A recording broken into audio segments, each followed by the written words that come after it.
Welcome back to Two Sides. I'm Christy Mazurek. And Joel Giambra. You may have remembered it was a proposal, piece of legislation getting pushed around in the Assembly, about changing the parameters of possession of drugs. But there really is a push now nationwide, some calling for the legalization of drugs. And our guest, Peter Criss, is a former police captain.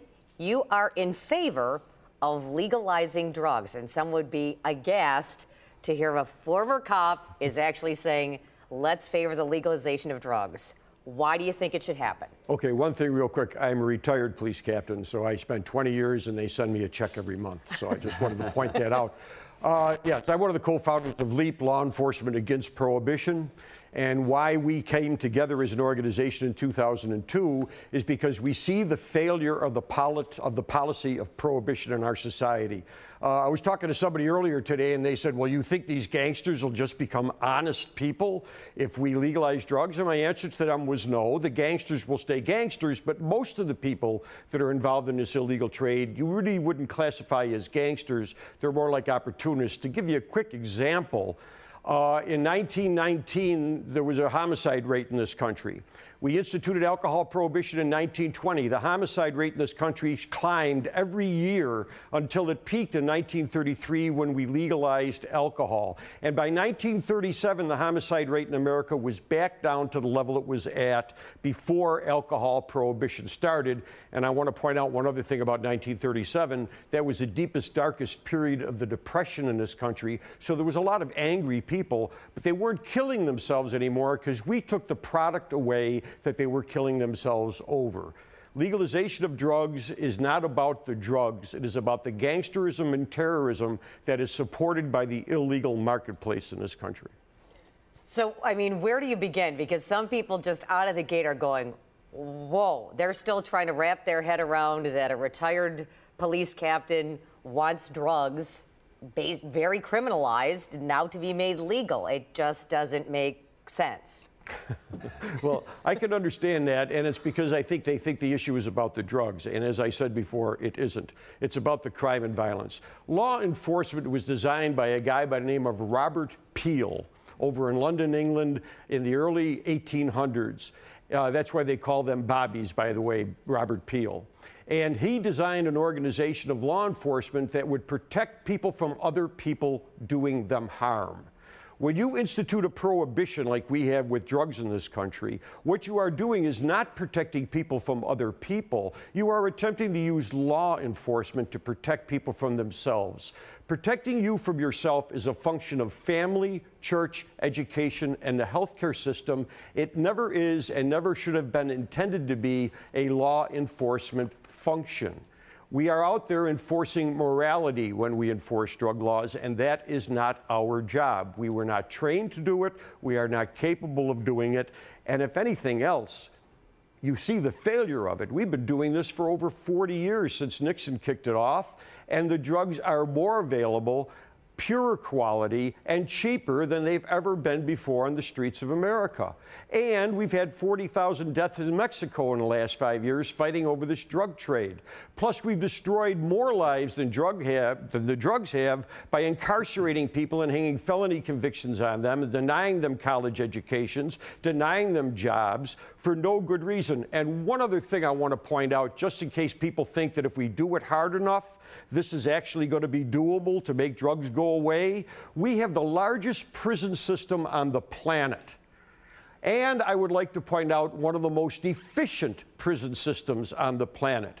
And in that huge, efficient prison system, we do not have one drug-free prison in America. And if you cannot keep drugs out of prison, who is going to be delusional enough to think you can keep them out of a free society? Or a high school, for that matter. Or a high school. Peter, this is another classic argument that's very much like Einstein's theory of insanity. You know, you can think you can do things the same way and get a different result.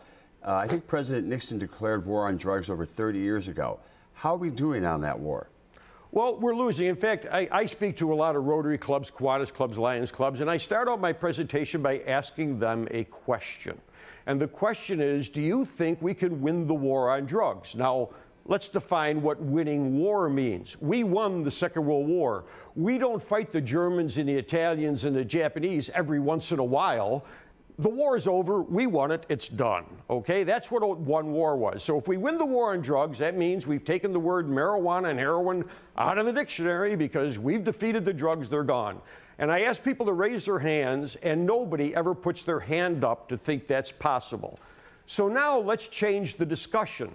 If instead of talking about things like drug-free and winning the war on drugs, we start saying things like drugs are always going to be in our society, they're always going to be here, which group of people do you want to run the marketplace? Do you want it run by gangsters, thugs, and terrorists who have 13-year-old children selling drugs on street corners? Or do you think that maybe a licensed, regulated marketplace where we can set age limits and distribution points and control purity of drugs is a better system? Call me crazy, but I'm not a prohibitionist. I think that a better system is a regulated and controlled marketplace. And don't misunderstand me. I am not implying that if we legalize drugs, that is going to solve our alcohol problem. Just like when we legalized alcohol in 1933, that didn't solve our alcohol problem, all right? This isn't going to solve our drug problem. We have to deal with our drug problem as an educational and a healthcare issue. So as long as...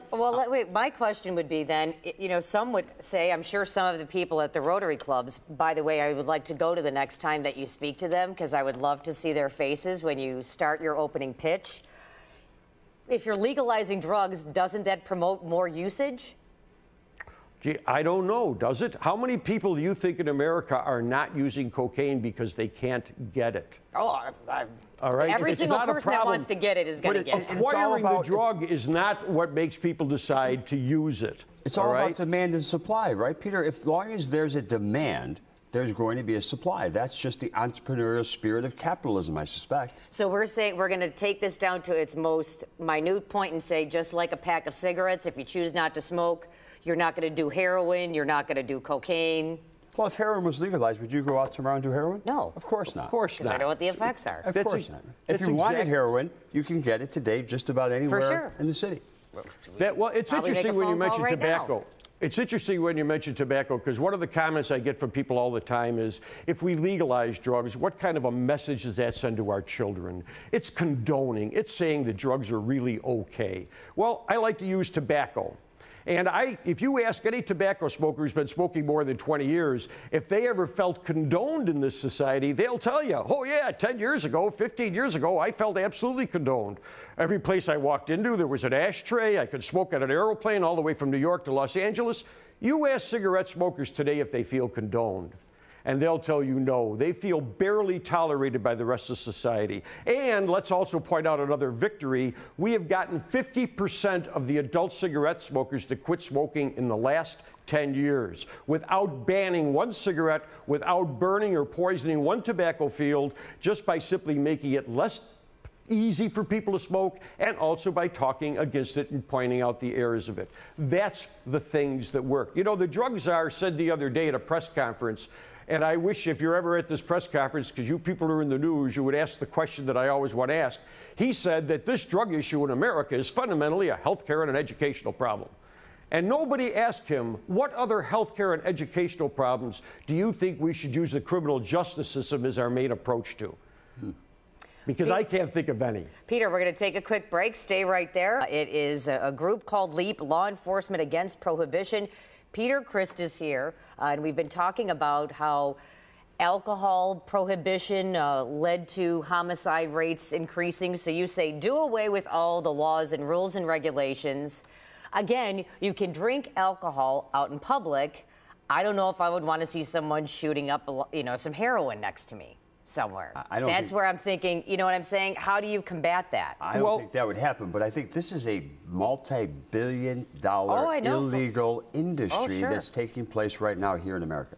But how do you combat those? I mean, because those would be the issues faced. Well, you set regulations. We are setting different regulations than we have ever had in this country for tobacco use. We are now preventing people from smoking in the park in some places, from smoking on the street. We don't allow people to walk down Main Street unless they change the laws since I retired, but it used to be illegal to walk down drinking a can of beer. You couldn't do that. So those are things we have to do. You know, I just want to remind you, in 1933, when we legalized alcohol, The federal government didn't legalize alcohol and set up a whole regulatory system for the country for alcohol. They basically got out of the prohibition business and said to the states, regulate it any way you want to.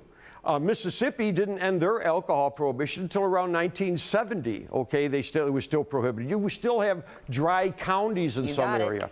Those are local things to do. What we're trying to do is get the federal government out of the prohibition business and let the law enforcement go back to doing what they're supposed to be doing, and that's protecting people from each other. You know, 20 years of police work, working in the town of Tonawanda, community of about 80,000 people. I remember two incidents. One was a father who found out that his son had committed a rape, and he turned his son into the police for that rape. Another one was a mother who found out that her son was committing burglaries, and she turned her son in for committing burglaries. Not once in 20 years did a parent ever turn their child in for drugs. Not once. And I can't believe that out of 80,000 people, some mother or father didn't find in the sock drawer a little baggie with something in it. But when it was their child, the last thought in the world was to turn this over to the police. They found other ways to deal with that problem. And we as a society should find other ways. We have 450,000 deaths a year. It used to be, it's probably down a little bit due to tobacco. 150,000 deaths a year due to alcohol. Now, my question is, when you look at all the illegal drugs and you only have 30,000 deaths a year from all illegal drugs combined, the question is, if prohibition is such a good idea, why don't we bring back alcohol prohibition and prohibit tobacco? If it's a good idea, let's do it with all the things we don't like. And the reality is, when I say that to people, they look at me and say, well, that doesn't work. And that's absolutely right. Prohibition doesn't work. Lydia has a question for you. Mr. Chris, we've gotten a lot of feedback in from a lot of viewers. I am sure we have. I can't imagine watching what you have to say and people not writing in about it. Bud wrote in, there are places in Asia that have no drugs. They execute people who sell, use, or manufacture drugs. Extreme, but effective. We have one more comment. Well, we have several comments, but this one I'm going to read. Just from the legalization and taxation of marijuana in the smoking form only, not paper, clothing, fuels, etc., the profit after savings from anti-marijuana propaganda, courts, and prosecution, as well as regulation in the U.S. as a whole, would profit in upwards of $42 million annually. Can you speak to that?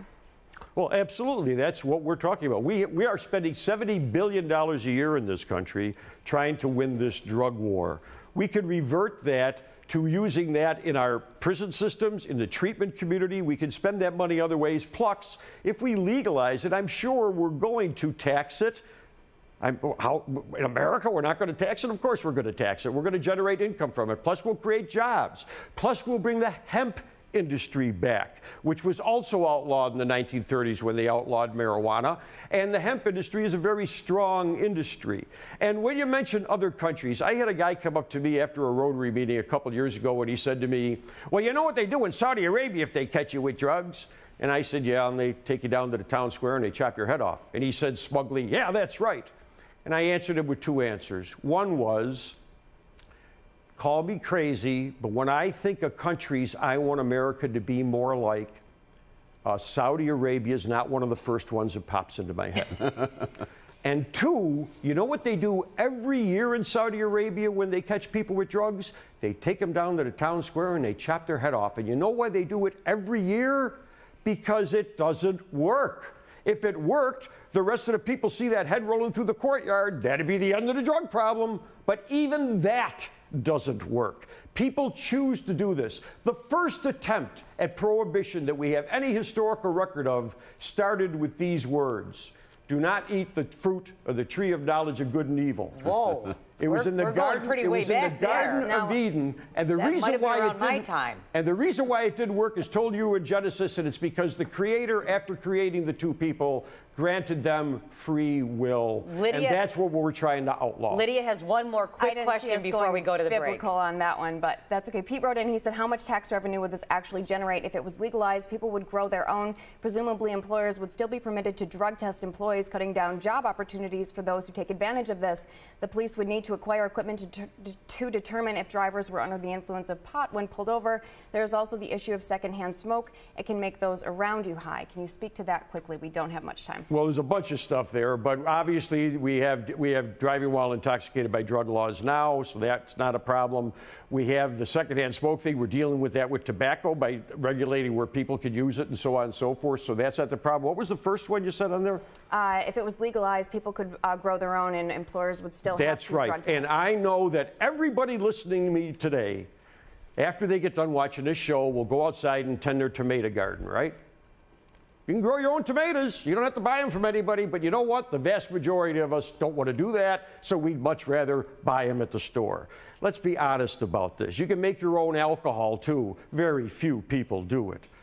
That is not the situation. This will create an economy. It will get law enforcement out of this work and let us focus on pedophiles, people that are robbing from people, people that are harming other people, instead of going after people that are doing what they choose to do. Peter Crist, Law Enforcement Against Prohibition. Wow. Thanks so much for coming on Two Sides. We will definitely have you back, that's for sure. Absolutely.